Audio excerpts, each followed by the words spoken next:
और बड़ी खबर से आपको रूबरू करा देते हैं। एक और बड़ी खबर सामने आ रही है। प्रौद्योगिकी विभाग में बड़ी मात्रा में नकदी मिली है। 2,31,49,500 रुपए की नकदी बरामद की गई है। 1 किलो सोने का एक बिस्किट भी यहां पर बरामद किया गया है। पुलिस कमिश्नर आनंद श्रीवास्तव ने प्रेस वार्ता करके पूरी जानकारी इसकी दी है। तो जयपुर से ये बड़ी खबर, प्रौद्योगिकी विभाग में बड़ी मात्रा में नकदी मिली है, साथ ही सोना भी बरामद किया गया है। 2,31,49,500 रुपए नकदी बरामद की गई है। 1 किलो सोने का बिस्किट भी यहां पर मिला है और इस बाबत पुलिस कमिश्नर ने प्रेस वार्ता करके जानकारी दी है।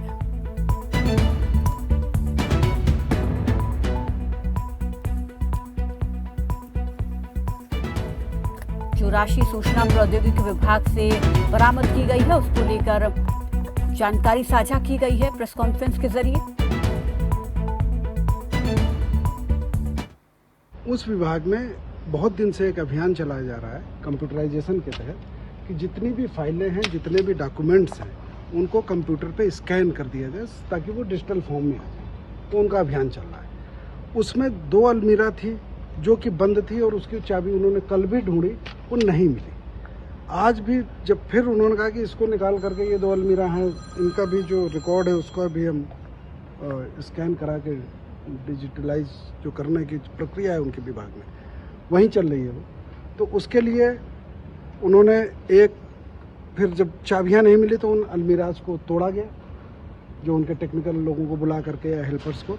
1 अलमीरा में तो फाइलें मिली और 1 अलमीरा के अंदर एक बैग और एक सूटकेस मिला, जिसको उन्होंने खोल के देखा तो उसके अंदर करेंसी नोट, पैसे थे। इसके बाद में उन्होंने SHO अशोकनगर को सूचना दी कि साहब यहाँ पे करेंसी है, पैसे हैं। वो उसके आधार पे पुलिस के भी उच्च अधिकारी वहाँ पे गए और उन्होंने जा करके उस सारी चीज़ को नियमानुसार, जो आपको पता होगा 102 CRPC के तहत उन बैग्स को खोला गया और उनमें जो करेंसी थी उसको काउंट किया गया और नियमानुसार उनको जब्त किया गया। और इस पर ज्यादा जानकारी के साथ संवाददाता समर गुप्ता हमारे साथ जुड़ गए हैं। समर गुप्ता, सबसे पहले तो क्या है पूरा मामला, जरा विस्तार से जानकारी दें। जी, मैं आपको बताना चाहूंगा कि ये जो पूरी कार्रवाई हुई, ये योजना भवन है, सचिवालय से महज 25 कदम की दूरी पर है। वहां पर जो सूचना एवं प्रौद्योगिकी विभाग है उसके बेसमेंट में 2 अलमारियां रखी हुई थी। चूंकि ई फाइलिंग का काम चल रहा है तो ऐसे में जो अलमारी थी इनको खोलने का प्रयास किया गया, लेकिन जब ये खुल नहीं पाई तो इन्हें तोड़ा गया। तो इसके अंदर एक लैपटॉप और एक बैग मिला और बैग के अंदर तकरीबन 2,31,00,000 रुपए से अधिक की राशि मिली है और एक सोने का बिस्कुट मिला है जो 1 किलो का बताया जा रहा है और उसकी भी अनुमानित लागत अभी तक 62 लाख रुपए बताई गई है। इसे लेकर जो CS हैं ऊषा शर्मा और जो DGP उमेश मिश्रा, ADG दिनेश अहमद और जो पुलिस कमिश्नर हैं आनंद श्रीवास्तव, इन्होंने प्रेस वार्ता की। उसके बाद ये मीडिया को जानकारी दी और साथ ही इसमें तकरीबन 40 से 50 कर्मचारियों से पूछताछ भी की गई है और 8 से 10 लोगों को हिरासत में लिया गया है। और अब इस पूरे मामले के खुलासे के बाद ये भी कहा जा रहा है कि जैसे ही 2000 के नोटबंदी की घोषणा हुई केंद्र सरकार की तरफ से, उसके बाद कहीं ना कहीं ये काला धन है जिसे छिपाया गया था और अब इस मामले में पर्दा डालने का भी प्रयास किया जाएगा। और विपक्ष के जो नेता हैं राजेंद्र राठौड़, उन्होंने साफ तौर पर यह भी कहा है कि ये जो विभाग है ये CM अशोक गहलोत के अंडर में आता है। ऐसे में कहीं ना कहीं नेताओं से भी इसका जुड़ा बताया जा रहा है। जी बताएं। ठीक है, तो कहीं ना कहीं इस पर एक तरीके से हम देख रहे हैं कि अब सियासत भी शुरू हो गई है, लेकिन जो जानकारी पुलिस अधिकारियों की तरफ से साझा की गई है उसमें अभी कुछ जानकारी यहाँ पर प्रारंभिक जो ये जांच है उसके आधार पर दी गई है कि आखिर किससे जुड़ा हुआ ये पैसा है, किसका हो सकता है। नहीं, मैं आपको बताना चाहूंगा कि इस मामले में जो आनंद श्रीवास्तव है उन्होंने ये कहा है कि हम जो भी हमें अभी तक तथ्य मिले हैं उसके आधार पर इन्वेस्टिगेशन कर रहे हैं और पूछताछ करके प्रयास कर रहे हैं। चूंकि अलमारियां काफी समय से बंद थी और जो रिलेटेड फाइल्स हैं वो जिस विभाग की हैं उनके कर्मचारियों से पूछताछ की जा रही है। और सबसे अहम बात है कि इसकी सूचना स्वयं जो वहाँ के विभाग के अतिरिक्त निदेशक हैं महेश गुप्ता, उन्होंने पुलिस को दी है कि ऑनलाइन काम करते समय ऐसे हमें फाइलों की जरूरत पड़ी। उस दौरान ये बंद मिला, फिर खोला गया, उस दौरान ये पूरी राशि और ये सोने का बिस्कुट निकल गया है। तो बहुत तरह के कयास लगाए जा रहे हैं, लेकिन साफ तौर पर जो मेन मुद्दा निकल के आ रहा है कि केंद्र सरकार ने जैसे ही 2000 के नोट बंद किए, उसके बाद इस तरह का खुलासा कई तरह के मायने और कई तरह की बात इंगित कर रहा है। जी बताएं। ठीक है, शुक्रिया समर गुप्ता हमारे साथ जुड़ने के लिए, इस तमाम जानकारी के लिए। वहीं इस पर ज़्यादा बातचीत के लिए कांग्रेस से हमारे साथ जितेंद्र सिंह जुड़ गए हैं। जितेंद्र जी नमस्कार, स्वागत है आपका खबर फास्ट पर। यहाँ पर जी आपने पूरे इस मामले को सुना होगा, संवाददाता की तरफ से पूरी जानकारी साझा की गई। राजनीति शुरू हो गई है, अशोक गहलोत पर भी आरोप लगने शुरू हो गए हैं। विपक्ष ये कह रहा है कि कहीं ना कहीं अशोक गहलोत इस वक्त सरकार संभाल रहे हैं तो ये उनके द्वारा, उनके मंत्रियों द्वारा किया गया एक तरीके से भ्रष्टाचार हो सकता है। और कल ही जिस तरीके से 2000 रुपये के सर्कुलेशन से बाहर किया गया है, उसको लेकर भी कहा जा रहा है कि काला धन है, और अब ये खुलासा हुआ है। आप किस तरीके से देखते, क्या कहेंगे इस पर? मैडम नमस्कार। जी नमस्कार। हेलो। जी जी, मेरी आपकी आवाज मिल रही है, बोलिए सर। बिल्कुल बिल्कुल बिल्कुल। विपक्ष का काम आरोप लगाना है और वो अपनी विपक्ष की भूमिका निभा रहा है। ये इन्वेस्टिगेशन का पार्ट है। कल आप देखे होंगे कि मुख्य सचिव वहां मौजूद थे, डीजीपी उमेश मित्रा साहब वहां मौजूद थे, पुलिस कमिश्नर जयपुर श्री आनंद वास्तव जी वहां थे, दिनेश हेमन जी वहां थे, और बारीकी से पूरा जो कल ये सब घटनाक्रम हुआ है उसकी एक टीम बनाई है और ये इन्वेस्टिगेशन पार्ट है। उस पर अच्छे तरीके से अभी जांच पड़तालें चल रही है। उससे पहले किसी भी नेता को इस तरीके के बयान देना ठीक नहीं है।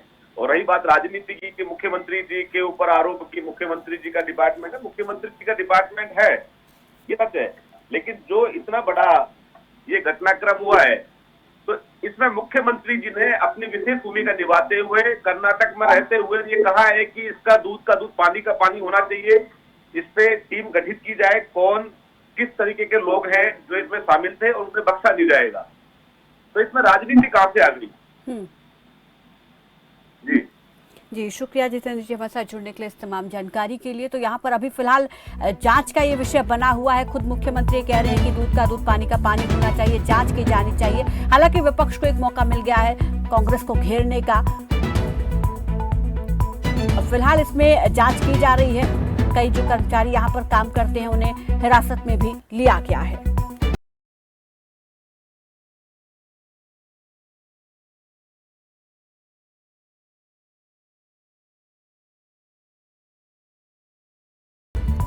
और वहीं इस पर ज्यादा जानकारी के लिए, ज्यादा बातचीत के लिए बीजेपी से हमारे साथ अशोक सिंह शेखावत जुड़ गए हैं। अशोक जी नमस्कार, स्वागत है आपका खबर फास्ट पर। प्रौद्योगिक विभाग में बड़ी मात्रा में नकदी का मिलना, आप लोगों की तरफ से इसका आरोप मुख्यमंत्री पर लगाना। हालांकि यहाँ पर कांग्रेस ये कह रही है कि खुद मुख्यमंत्री इस बात की जाँच की बात कह चुके हैं, दूध का दूध पानी का पानी होना चाहिए, फिर इसमें आखिर सियासत क्यों? सरकार की आप देखिए किस प्रकार से सरकार चल रही है 4.5 साल से राजस्थान के, और सरकार के अंदर ही जिस प्रकार से आप देखिए जी, कोई गवर्नमेंट कर्मचारी की तिजोरी के अंदर ये योजना भवन है और उसमें 2 करोड़ 31 लाख रुपए मिलते हैं, और उसमें नोट भी कितने मिलते हैं, 1 करोड़ 40 लाख के लगभग बता रहे हैं। उसके अंदर 2000 से नोट से अधिक है। तो किस प्रकार से काली कमाई अधिकारी लोग कर रहे हैं सरकार के संरक्षण में, ये तो किसी को पता पड़ गया है। और यदि सरकार को पकड़ना है तो बहुत बड़ी बड़ी मछलियां हैं। तो मुझे लगता है कि राजस्थान की सरकार किस प्रकार से राजस्थान में चल रही है वो आम जनता देख रही है। भ्रष्टाचार की सरकार है, वो भ्रष्टाचार के हम तो आरोप खूब लगा रहे हैं, आम जनता लगा रही है, लेकिन इनके कांग्रेस की जो नेतागण है, इनके मंत्री हैं, वो खुद भी लगा रहे हैं कि सरकार किस प्रकार से भ्रष्टाचार में डूबी है। इस प्रकार की यदि 2 करोड़ से भी अधिक और सोना मिलता है तो सरकार की क्रेडिबिलिटी पर जनता किस प्रकार से, आप सोच नहीं सकते कि कैसा राजस्थान के अंदर खुल्लम खुल्ला चल रहा है। पूरे प्रदेश के अंदर जितनी भी विधानसभा हैं, उन विधानसभाओं में कांग्रेस या उनसे समर्थित जो विधायक है वो सारे ही सारे मिनी मुख्यमंत्री है राजस्थान के अंदर। तो भारतीय जनता पार्टी इनसे शुरू से मांग कर रही है कि जो हमने कहे कि जो पेपर लीक हुए, पेपर लीक की आपको पता है कि तिजोरी कैसी हुई, उस तिजोरी में से कैसे बाहर पेपर आउट होते हैं, उसकी चाबी किसके पास थी, वो आज तक जादूगर जो मुख्यमंत्री वो आज तक नहीं बता पाए। जनता उनसे पूछ रही। तो आपको देखिए कि लगता नहीं है कि राजस्थान के अंदर क्या हड़कंप है कानून व्यवस्था नहीं तो कम से कम जांच का तो इंतजार कीजिए, जांच पूरी होने दीजिए, उसके बाद जो सच आएगा उसके बाद किसी प्रकार की कोई टिप्पणी की जानी चाहिए। अभी तो ये जांच का विषय बना हुआ है, पूछताछ नहीं, मैं इसमें ये की नहीं जा कह रही है। नहीं, मैं ये कह रहा हूँ, यदि प्रेमा फेसी यदि नोट की रिकवरी होती, बरामदगी होती, वो किसका पैसा है? ये संशय तो है ही। और जो भी योजना भवन जो सरकार का चलता है, कौन रखेगा आकर के? तो ये मैं कहूँ ब्लैक मनी किस प्रकार से यहाँ रखी जा रही है सरकार, और जो भी 2000 से ऊपर के नोट है सारे के सारे, तो ये संशय तो है ही। अब बाकी तो सरकार बताएगी पैसा किसका था। हम तो कह रहे हैं कि इस प्रकार के जो भ्रष्ट अधिकारी हैं उनको पुलिस ने डिटेन भी किया है पता पड़ने के बाद में, इससे ज्यादा और भी हो सकता है। तो मगर निष्पक्षता तो जांच तो होनी चाहिए। ठीक है, लेकिन हर डिपार्टमेंट में हर तरीके के लोग होते हैं, तो क्या सरकार पर सवाल उठाया जाना सही है? अगर कोई भ्रष्ट अधिकारी है, सरकार को ही चूना लगाते हैं, पलीता लगाते हैं, इस तरीके कई मामले हम देखते हैं, तो ऐसे में क्या पूरी सरकार पर दोष मंड देना सही होता है? मैं कह रहा हूँ कि यदि इनके भरत सिंह जी मंत्री हैं, खनन को लेकर के इनकी मंत्री पर आरोप लगा रहे हैं, जो वरिष्ठ नेता हैं उनके कांग्रेस के, कितनी बार वो मुख्यमंत्री जी को चिट्ठियां लिख चुकी, लेकिन ये बता सरकार देख रही है क्या उसको, विचार भी कर रही है क्या उन मंत्री के लिए? वो मंत्रिमंडल में सब बैठे हुए हैं। रामनारायण जी मीणा जी हैं जो इनके कांग्रेस के विधायक हैं, उन्होंने ये कहा कि सरकार पूरे आतंक में डूबी है, चोटी से लेकर के पैर के अंगूठे तक पूरा भ्रष्टाचार में डूबा, जो इन्हीं के नेता कह रहे हैं। जो ये आरोप लगाते हैं कि मानेसर में हुआ, तो हेमाराम जी चौधरी जी इन्हीं के मंत्री हैं, वो क्या कह रहे हैं? वो कह रहे हैं कि बार बार में हमें क्यों चैलेंज की जा रही है? यदि हमने पैसा लिया है तो हम हटाया जाए ना, हटा क्यों नहीं रही है सरकार? तो मैं कह रहा हूँ कि पूरी सरकार यदि भ्रष्टाचार में डूबी हुई है,